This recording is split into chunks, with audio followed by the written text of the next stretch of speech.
జై వాసవి, జై జై వాసవి. ఆర్యవైశ్య సోదరి సోదరిమణులందరికీ కూడా నా హృదయపూర్వక నమస్కారములు.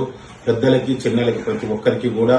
అలాగే ఈ రోజు మన ఆర్యవైశ్యులందరిలో కూడా పెద్ద పెద్ద వ్యక్తులు పెద్ద పెద్ద హోదాలో పెద్ద పెద్ద సంస్థలను మెయింటైన్ చేస్తున్నారు.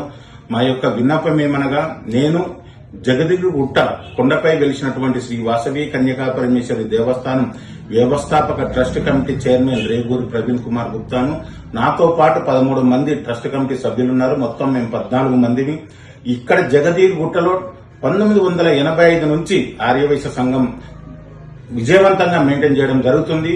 అలాగే 2009లో జగదీగుట్ట కొండపై అమ్మవారి దేవస్థానం కోసం ఆపిన ప్లేసును దానిలో చిన్న గుడి కట్టి దాని తర్వాత 2013లో జైలుకు పోవడం కూడా జరిగింది. ఎంఆర్ఓ కేసు పెడితే జైలుకు పోవడం జరిగింది. కోర్టు నుంచి కొట్లాడి 2017లో బయటకు వచ్చి 2018లో దేవస్థానం పెద్దగా నిర్మించాలనుకుని మా దేవస్థాన కమిటీ సభ్యం 50 లక్షలు ముందుకు వేసుకొని మా ఫండింగ్ చేసుకొని ముందుకు రావడం జరిగింది.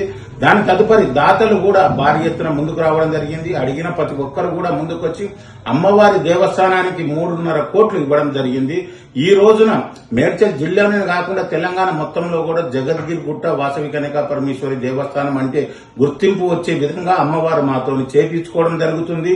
అలాగే ఈ యొక్క దేవస్థానం గురించి జరిగే నిత్య పూజలతో పాటు నిత్య తీర్థ ప్రసాదంలో పౌర్ణమి రోజు సాయంత్రం కూడా సత్యనారాయణ వ్రతంలో అల్పార సమారాధన, అమావాస్య రోజు 500 మంది కన్నదానము ప్రతిరోజు కూడా నిత్య ప్రసాదాలతో విరజిల్లుతుంది. అలాగే దేవస్థానంకి వచ్చి మొక్కుకున్న భక్తులు, కోరిక తీరిన భక్తులు కూడా వచ్చి మా కోరికలు తీరినవి అమ్మవారిని ప్రార్థించుకొని పోవడం చాలా మందికి జరగడం జరుగుతుంది.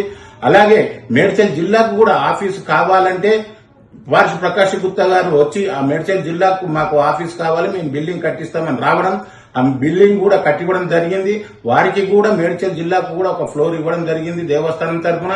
అలాగే ఇంత పెద్ద దేవస్థానానికి ఈ రోజున ఒక సమస్య వచ్చి పడింది. హైడ్రా నుండి తర్వాత రెవెన్యూ డిపార్ట్మెంట్ నుంచి 2 నోటీసులు రావడం జరిగింది. ఇది చాలా ఇబ్బందికర విషయం. ఎందుకు మీకు చెప్తున్నానంటే, మన కులదైవం అన్నటువంటి అమ్మవారి గుడికి ఇంత భారీ ఎత్తున నిర్మించుకొని అమ్మవారికి అడిగిన పిమ్మటినే ఇమ్మీడియట్లీ అమ్మవారికి భక్తులు ఒక 310 మంది మహిళలు వచ్చేసి అమ్మవారికి బంగారు గాజుల కంటే 8 తులాల బంగారంతో బంగారు గాజులు చేపించడం జరిగింది. అలాగే 25 కిలోల వెండితోనే అమ్మవారికి కూడా అన్ని ఆభరణాలు కూడా చేపించడం జరిగింది. ఇంత విరజిల్లుతున్న దేవస్థానానికి గవర్నమెంట్ నుంచి నోటీసులు రావడం అనేది చాలా ఇబ్బందికర విషయం. దానికోసమని ఎవరైతే పెద్ద పెద్ద వ్యక్తులు ఉన్నారో, మహాసభ అధ్యక్షులు గాని, ఐడిఎఫ్ అధ్యక్షులు గాని, ఇంటర్నేషనల్ వాసవి క్లబ్ ఇంటర్నేషనల్ అధ్యక్షులు గాని, వామ్ అధ్యక్షులు గాని, ఎవరైనా సరే ఇదొక సమస్యలు వచ్చినప్పుడు దాన్ని తీర్చడానికి మీరందరూ కూడా ముందుండి కృషి చేయాలనేది మా యొక్క విన్నపం. ఇలాంటి సమస్యలు వచ్చినప్పుడు దేవస్థానానికే కాదు, మామూలు పబ్లిక్ కూడా ఆర్యవైశ్య సోదరి సోదరులకు ఏదైనా సమస్యలు వచ్చినప్పుడు తీర్చిన రోజున మీ అందరికీ మంచి గుర్తింపు అంటుందనేది మా యొక్క మనవి. ఇలాంటి సమస్యలు మీరు ఇష్టపూర్తిగా తీర్వగలరని